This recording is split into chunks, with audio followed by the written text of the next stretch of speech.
quiet town of Serenity, people lived simple lives, unaware of the complex dimensions that existed beyond their perception.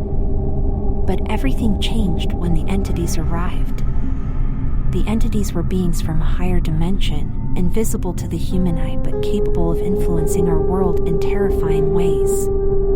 They could manipulate time, distort space, and alter reality as we know it.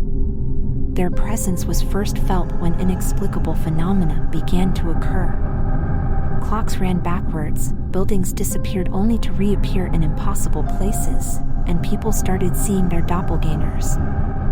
The town's physicist, Dr. Aiden, was the first to understand what was happening. He had always theorized about higher dimensions and the possibility of entities residing in them. Now, his theories were becoming a horrifying reality.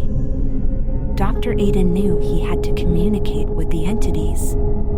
He constructed a device capable of sending messages into higher dimensions.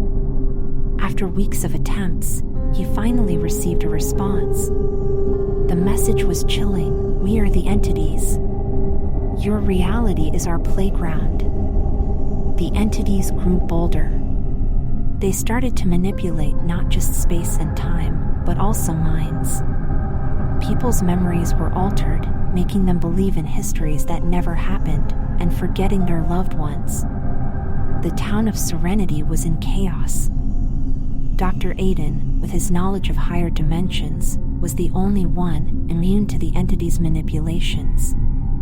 He knew he had to stop them. But how do you fight beings that control the very fabric of your reality?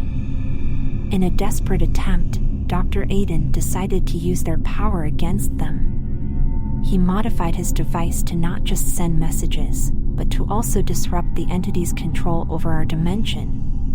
It was a risky plan, but it was the only hope for Serenity. As he activated the device, the world around him started to distort. He could feel the fabric of reality tearing apart. And then, everything went silent.